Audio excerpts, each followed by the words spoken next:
lagi dengan saya Martin di Movie Review. Kali ini saya akan mereview film yang sudah lama dinanti-nantikan moviegoers seluruh dunia, yakni No Time to Die-nya James Bond, agen 007 yang sangat terkenal di dunia sinema. Film ini merupakan film James Bond ke-25 produksi Eon Productions. Sebenarnya jumlah total film James Bond sampai saat ini ada 27 film. Namun ada dua judul, yaitu Casino Royale yang diproduksi di tahun 1967 dan Never Say Never Again yang diproduksi di tahun 1983 yang bukan produksi Eon Productions.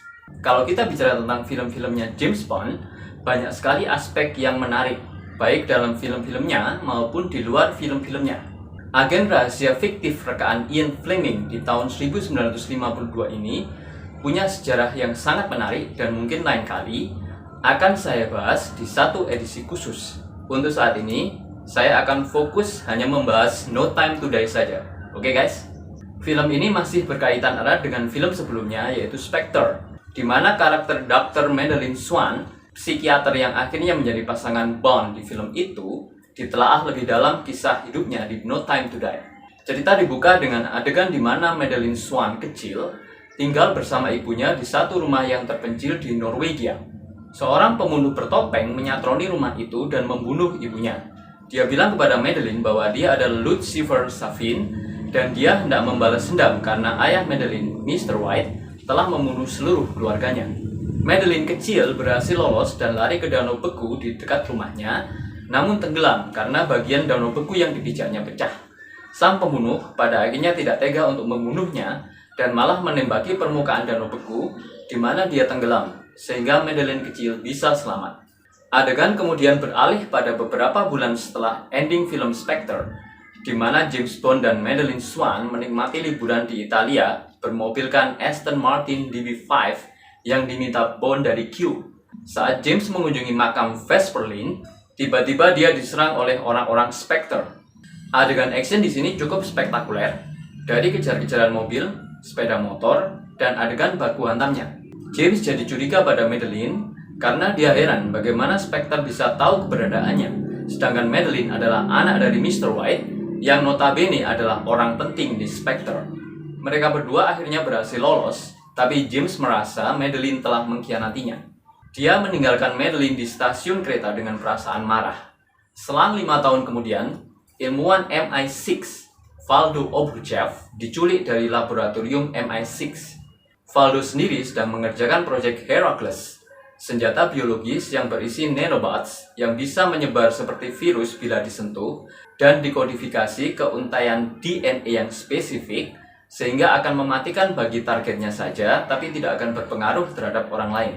Sementara itu, James yang sudah pensiun dan tinggal di Port Antonio, Jamaika, dihubungi oleh Felix Leiter, agen CIA temannya dan rekan sesama agen Amerikanya, Logan Ash. Mereka meminta bantuan James untuk melacak Obruchev, namun dia menolaknya. Malamnya, seorang wanita bernama Nomi datang menemui James.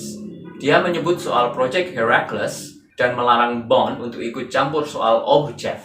Nomi juga bilang bahwa dia agen 007 yang baru. Mendengar itu, James berubah pikiran dan setuju untuk membantu Felix dan Logan. James, Felix, dan Logan kemudian terbang ke Kuba untuk menemui Paloma, agen CIA sekutu mereka. James dan Paloma menginfiltrasi pertemuan Spectre untuk menculik Obruchev. Namun ternyata Blofeld yang ada di penjara bisa memberikan perintah lewat perantaraan mata bionik untuk membunuh James dengan nanobots. Tapi begitu perintah dilaksanakan, justru semua anggota Spectre yang mati dan James tetap hidup. Ternyata Obruchev telah memprogram ulang nanobots untuk menghancurkan Spectre atas perintah Lucifer sendiri.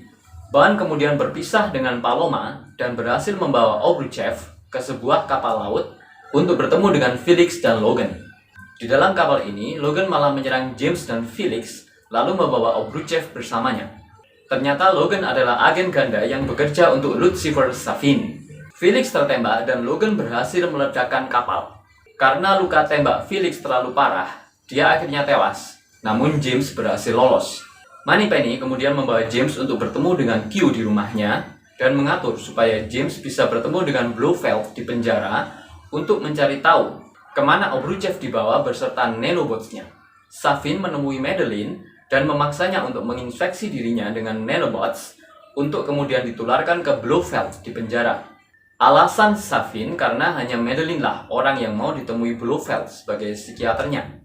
Safin juga menuntut hutang budi Madeline karena dulu dia pernah menyelamatkan nyawanya. Madeline tidak kuasa menolaknya. James bertemu dengan Madeline dalam area sel di mana Blofeld dikurung dan tanpa sadar menulari dirinya dengan nanobot saat dia menyentuh pergelangan tangan Madeline. Madeline yang tidak sanggup melaksanakan perintah Safin akhirnya pergi dari situ sebelum Blofeld sempat bertemu dengannya. Blofeld kemudian bilang kepada James bahwa dialah otak di balik serangan kepada James di Italia dengan tujuan menampilkan kesan seolah-olah Madeline mengkhianatinya. James murka dan mengarahkan tangannya mencekik leher Blofeld, namun tidak berniat membunuhnya, hanya menggertaknya. Blofeld yang terinfeksi nanobots dari tangan James kemudian tewas di tempat duduknya. James kemudian menemui Madeline di rumah lamanya di Norwegia, tempat dulu ibunya dibunuh oleh Lucifer Safin. Ternyata di situ Madeline tidak sendiri. Dia sudah punya anak perempuan berumur 5 tahun bernama Mathilde. Namun Madeline bilang kepada James bahwa dia bukanlah ayah dari Mathilde. Madeline juga bilang bahwa orang tua Safin dibunuh atas perintah dari Blofeld, sehingga Safin mendendam padanya dan bertindak lebih jauh dengan menghancurkan organisasi Spectre miliknya. Ternyata Safin dan anak buahnya termasuk Logan sedang menuju tempat itu dan hendak membunuh James. Adegan action di sini juga cukup seru dan tergarap dengan baik.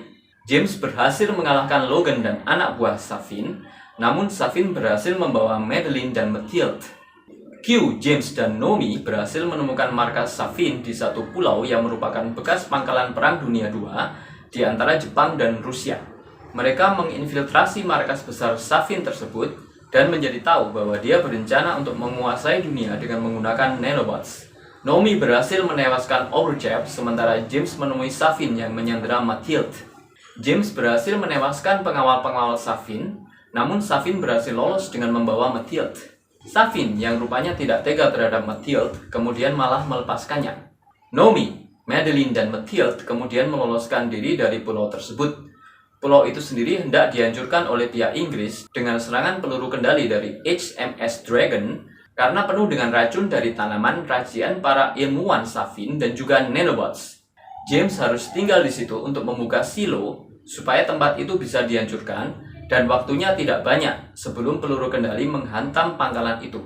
Disitulah Safin menemuinya dan marah karena James berhasil menggagalkan rencana besarnya. Mereka kemudian terlibat baku hantam. Safin berhasil menembak James dan menginfeksinya dengan nanobots untuk membunuh Madeline dan Mathilde. James membunuh Safin. Namun sebelum mati, Safin bilang bahwa Madeline dan Mathilde akan mati bila tersentuh oleh James karena dia sudah terinfeksi dengan nanobots. Begitu nanobots sudah masuk ke tubuh seseorang, nanobots itu tidak akan bisa ditarik kembali atau dikeluarkan. Selamanya akan menetap di tubuh orang tersebut. James akhirnya berhasil membuka silo untuk membuka jalan bagi peluru kendali dari HMS Dragon. Dia sempat bicara dengan Madeline lewat komunikator, dan disitulah Madeline secara tersirat mengakui bahwa Mathilde adalah anak biologis dari James. Saya akhiri pemaparan cerita filmnya di sini, karena saya tidak mau memberikan spoiler kepada you guys yang belum menontonnya.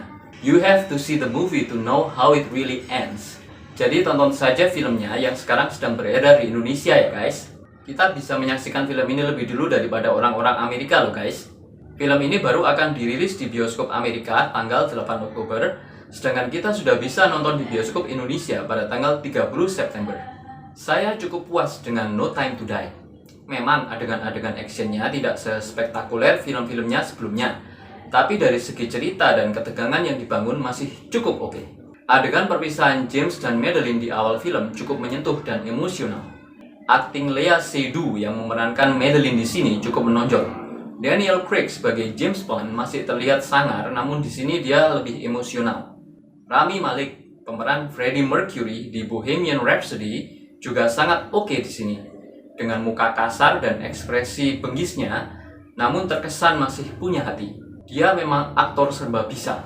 Ralph Fiennes sebagai M juga oke penampilannya. Seperti Daniel, di sini dia juga tampil lebih emosional sehingga citranya sebagai M agak berubah. Jeffrey Wright, pemeran Felix Leiter juga berakting bagus. Sayang, karakternya dimatikan di sini. No more Felix Leiter in the next Bond movie. Penampilan Christoph Waltz di sini juga cukup oke walaupun tidak lama. Daniel Craig pernah bilang bahwa ini adalah film terakhirnya sebagai James Bond. Dan kali ini hal itu sudah absolut tidak bisa ditawar-tawar lagi. Mengapa demikian? Kalian akan mengerti bila kalian menonton No Time to Die. He won't be in the next Bond movie. Saya bisa pastikan itu. Pengembangan film ini sebenarnya sudah dimulai sejak tahun 2016. Danny Boyle yang pernah menggarap Slumdog Millionaire tadinya didapuk untuk menyutradarainya dengan skenario besutan John Hughes. Namun di bulan Agustus 2018, keduanya hengkang dari proyek ini karena adanya perbedaan kreatif. Sebulan kemudian, Cary Joji Fukunaga yang pernah menyutradarai Beast of No Nation di tahun 2015 dan serial True Detective dari HBO di tahun 2014 menggantikan posisinya. Dia adalah sutradara Amerika pertama yang menyutradarai film Bond besutan Eon Productions. Sebelumnya film-film Bond digawangi oleh sutradara-sutradara asal Inggris. Syuting dilaksanakan dari April sampai Oktober 2019 dan tadinya dijadwalkan untuk rilis di bulan November 2019. Tapi mundur lagi ke Februari 2020, kemudian diundur lagi ke April 2020. Namun karena merebaknya pandemi COVID-19 di bulan Maret 2020, jadwal perilisan kemudian diundur lagi ke bulan November 2020. Namun akhirnya diundur lagi ke April 2021 dan mundur lagi ke tanggal rilis yang sekarang, sampai akhirnya dirilis perdana di Inggris di Royal Albert Hall, London, pada tanggal 28 September 2021. Di situs Rotten Tomatoes, film ini mendapatkan rating 7,5/10, yang artinya hasil reviewnya positif. No Time to Die adalah film pertama James Bond yang sebagian scene-nya dishoot menggunakan kamera IMAX. Billie Eilish, penyanyi theme song ini yang lagunya berjudul sama dengan filmnya, adalah penyanyi theme song James Bond termuda dalam sejarah film-film Bond. Dia baru berusia 18 tahun loh guys. Hebat ya. Di usia semuda itu dia sudah didapuk menyanyikan theme song film sekelas film James Bond. Itu adalah prestasi yang luar biasa loh bagi seorang penyanyi muda seperti dia. Penampilan di video klipnya juga menawan, menunjukkan bahwa dia bukan penyanyi sembarangan dan layak diacungi jempol. Dia menggarap lagu No Time to Die bersama kakaknya Phineas O'Connell. Lagu No Time to Die sendiri berhasil memenangkan Grammy Award untuk kategori Best Song Written for Visual Media di perhelatan Grammy Award ke-63 yang dilangsungkan pada 14 Maret 2021 lalu. Wow, betul-betul prestasi yang terpuji bukan? Padahal boleh dibilang Billie Eilish ini masih pendatang baru loh di belantika musik. Sampai saat ini dia baru menelurkan 2 album, yaitu When We All Fall Asleep, Where Do We Go di tahun 2019 dan Happier Than Ever di tahun 2021 ini. Semudah itu, dia sudah mengantongi 7 penghargaan Grammy Awards dan 2 kali masuk Guinness World Records loh. Benar-benar luar biasa. Saya pribadi puas menonton No Time to Die. Kekurangan di bagian actionnya tertutupi di bagian alur ceritanya. Soal action, dia masih di bawah Fast 9-nya Vin Diesel.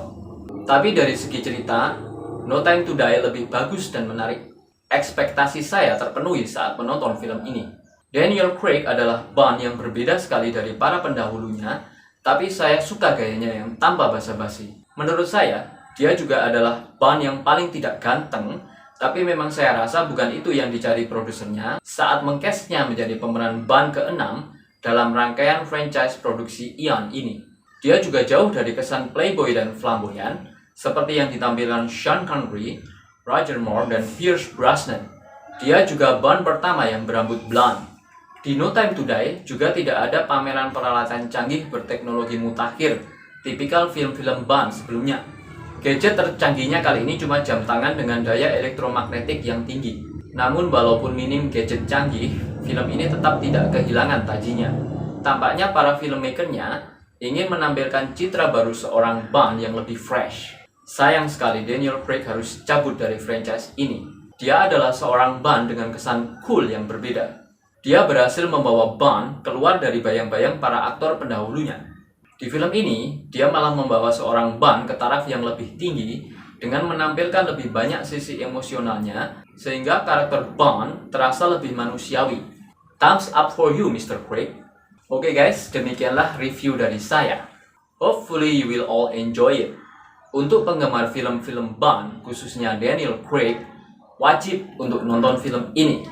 Haram untuk dilewatkan, apalagi saat kita bisa menikmatinya di gedung bioskop. Menonton di gedung bioskop itu sensasinya beda banget loh guys. Tidak bisa dibandingkan dengan nonton streaming di rumah. Sekian dulu dari saya. See you in my next episode.